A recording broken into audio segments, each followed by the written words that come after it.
Hello and welcome to another The Race Zone channel video. Today we will preview another mountain stage in the Tour de France, stage 15. In the end I will recap stage 14, but before I start I will have to ask you for a favor. Please subscribe to my channel because it really helps the channel and it means a lot to me. So thank you again for subscribing, and let's move on to analyzing stage 15. So like I said, it is another mountain stage. In the first 72 kilometers it's pretty flat. It starts with a slight uphill from Léger-les-Ports du Soleil. It is 179 kilometers long stage to Saint-Gervais-Mont-Blanc. So Léger is a famous mountain biking resort. We have that World Cup races there. It's amazing crowd. If you never watched the mountain bike racing, then I highly recommend you watch when it goes to Léger. Also the other stages are good as well.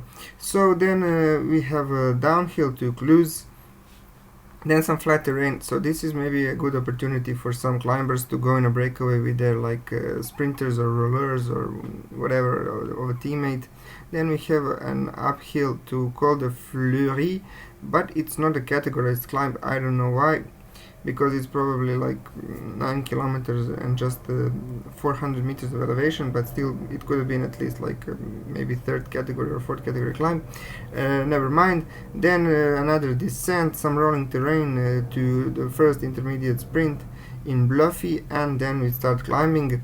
So first categorized climb of the day is category 1, Col de la Forclaz de Montmain, 7.2 kilometers at 7.3%. So if we don't have a breakaway by this point, then for sure here we will have a nice breakaway. Maybe guys like Ciccone for the KOM, Nelson Powell, who is now tied with Vingegaard, should try.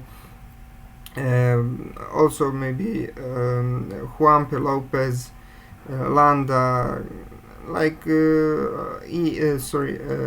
Astana guys like Lutsenko maybe. Then we go downhill to Faverges, then another uncategorized Col du Marais, Ton, and then we get really serious climbs for Col de la Croix-Frie, another first category climb, 11.3 kilometers at 7%, so really nasty climb. Then just a small downhill of some 4 kilometers before the next climb, Col de Ravis, 4.4 kilometers at 5.8%, then downhill to Flumet, then another long downhill from Demi-Quartier all the way to Domancy, and then we have some basically two climbs, but one climb in general, Côte d'Armenade, really steep climb, 2.7 kilometers at 10.9%, and then the final climb to Saint-Gervais-les-Bains, 7 kilometers at 7.7%. So essentially this is like the final mountaintop finish stage of this year's Tour. Col de la Loze stage and the 20th stage are also finishing in an uphill sections, but in the Col de la Loze we have a downhill section, I think, to Courchevel, and in the last stage we have a plateau in the end. So this is a true mountaintop finish, and I think this climb suits Pogacar.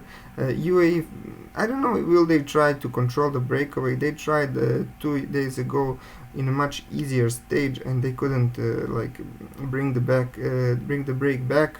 Jumbo tried really hard today, but they didn't get their win still. So it is stage 14, they have the yellow jersey, but they still don't have a stage win.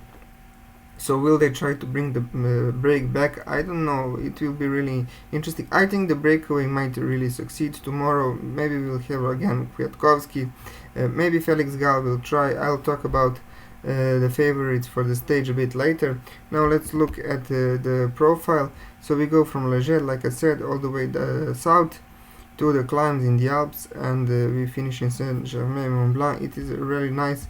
As we can see, there are a lot of hairpins in the end, 1, 2, 3, 4, 5, 6, 7, 8, 9, 10.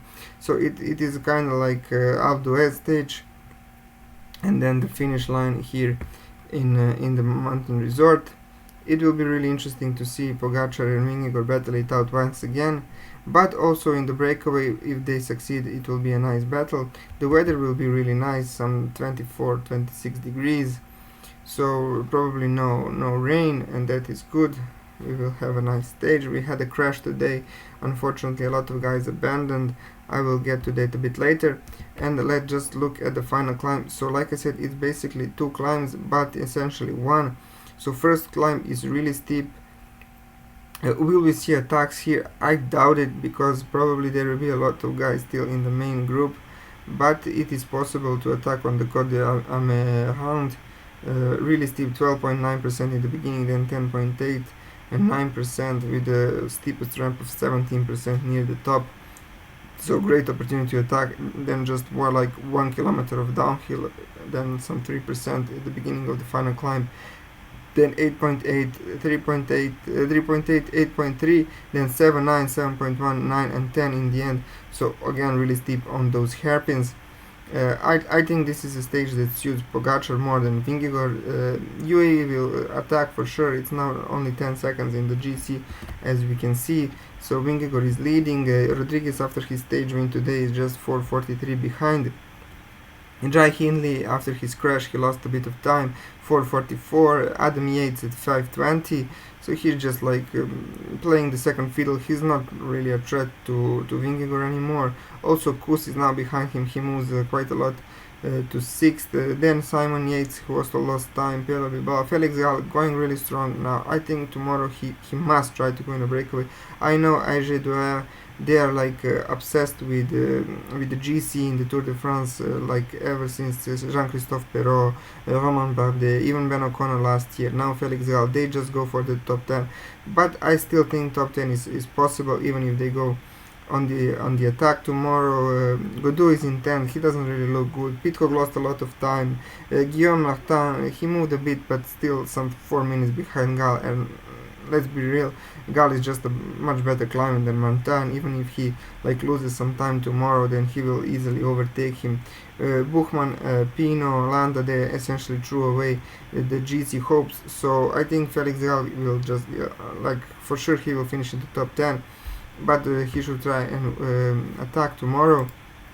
Like I said, we had a crash in the beginning, so a lot of guys abandoned. Romain Bardet, Ruben Guerreiro, Ramos Incardon, Esteban Chavez, Antonio Pedrero, Luis Menkes, and James Shaw. So some nice climbers, good climbers, are sadly out of the race. Some guys battled it out and finished the stage in time, so congratulations to them. Rodriguez wins in the end in front of Pogacar and Vingegaard. Vingegaard wins the bonus seconds at the top de la Croix de la Juplan. So interesting stage. Jonas wins 1 second of bonification more than Pogacar in a day that probably suited Pogacar more to like gain more seconds if they finish together. But in the end, it was actually Vingegaard who came out on top. So we will see, the battle continues, just 10 seconds between the two. They are going to battle it out for the rest of the tour, and we will have a thrilling battle. So for tomorrow, I think the break wins, and I hope that Felix Gall will be in the breakaway and win. If they catch the breakaway, then I think that Pogacar will be stronger than Vingegaard and win. Thank you all for watching. Like, share, subscribe, comment please. I would really like to see who's your pick. Who do you think is going to win? Who do you think will be in a breakaway? Like whatever you think about the race, I would like to hear it, and then we can discuss it as well in the comments like in the previous days. So have a great day and bye.